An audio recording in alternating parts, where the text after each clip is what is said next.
নমস্কার সকলকে, ভালোবাসার রান্নায় সকলকে স্বাগত। ভালোবাসার রান্নায় আজকে একটা অন্যরকম রেসিপি, ভাপা সবজি। ভাপা সবজি করতে ম্যান্ডেটারি কিছু লাগে না, আমাদের যা রোজকার সবজি তাই দিয়েই করা যায়।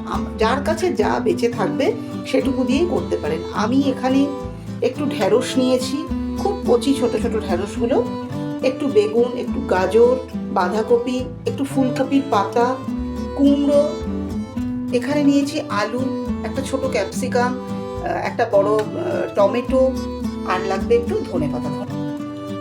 এই রান্নাটা কিন্তু ধনেপাতাটা দেওয়ার চেষ্টা করবেন, ধনেপাতাটা না দিলে রান্নাটা ভালো হবে না।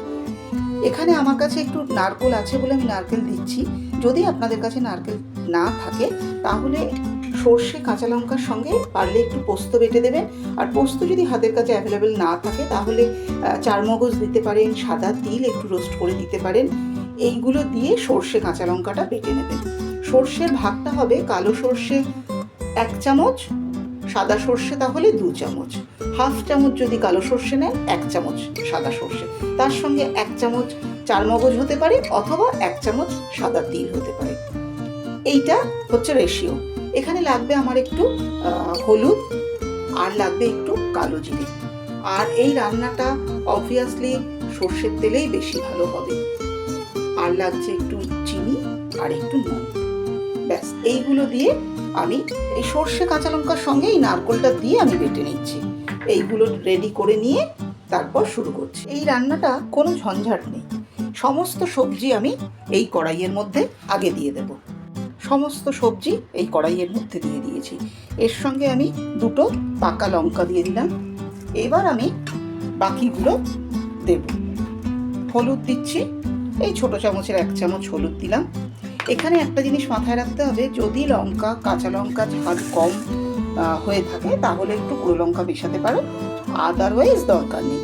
আর ঝালটা যে যেমন পছন্দ সেরকম দেবে। তবে এইটা সর্ষে নারকেল দিয়ে ভাপা, তো এটা একটু ঝাল ঝাল হলেই ভালো লাগবে খেতে। আমি এখানে খুব সামান্য একটু গুঁড়ো লঙ্কা দিচ্ছি।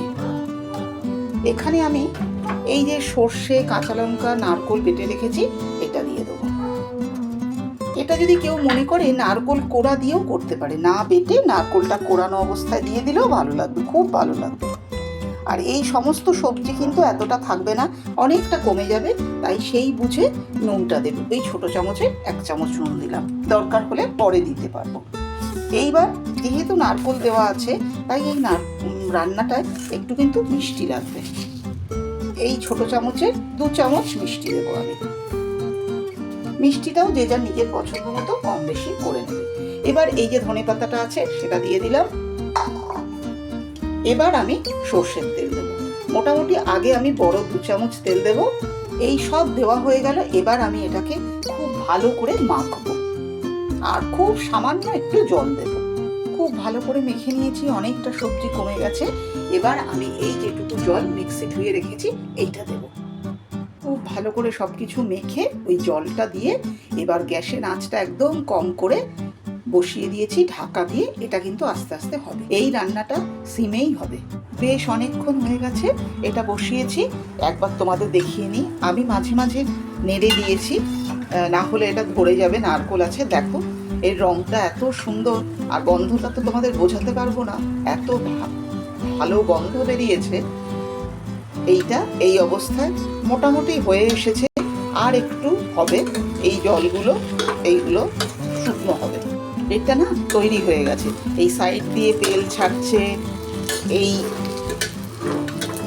যত অল্প তেলই দাও তুমি, যখন স্টিমে কোনো কিছু রান্না হয় তখন তেলটা বেরিয়ে আসে। আমি 2 চামচ তেল দিয়েছিলাম, ভেবেছিলাম দরকার হলে আরেকটু দেবো, কিন্তু কিচ্ছু লাগছে না। আমি এই সামান্য একটু ধনেপাতা এটা দিয়ে দিলাম। এই ধনেপাতা দেওয়াটা অপশনাল, তোমাদের ইচ্ছা না হলে একবারে মেখে যখন বসিয়ে দেবে তখন দিলেই হবে, কিন্তু ভালো লাগে আমার এইটার গন্ধ, এর জন্য দিলাম। এর মধ্যে তোমরা ইচ্ছা করলে পটল, ফুলকপি, আরও যা যা সবজি যার যা পছন্দ দিতে পারো। পেঁয়াজ দিতে পারো, কিন্তু রসুন দিও না। যদি পেঁয়াজ দাও তাহলে একই সঙ্গে মেখে পেঁয়াজ একটা কুচিয়ে দিয়ে দেবে। এই মোটামুটি রেডি হয়ে গেল। এবার এটা আমি মিশিয়ে ঢেকে 5 মিনিট রেখে দেবো, তারপর সার্ভ করে দেবো। রেডি হয়ে গেছে আমাদের আজকের রেসিপি সবজি ভাপা। এটা আমি নিরামিষভাবে তৈরি করেছি, তোমরা মনে করলে এর সঙ্গে পেঁয়াজ দিতে পারো, কিন্তু রসুন দিও না। এটা আমি নারকোল দিয়েছি, কিন্তু যদি তোমাদের হাতের কাছে নারকোল না থাকে তাহলে কালো সর্ষের থেকে সাদা সর্ষে ডবল, এবং সেই সঙ্গে সাদা তিল অথবা চারমগজ নেবে, অথবা পোস্ত দেবে, অথবা কাজু বাদাম, যেটা যার কাছে হাতের কাছে আছে সেটা দিয়েই করতে পারবে।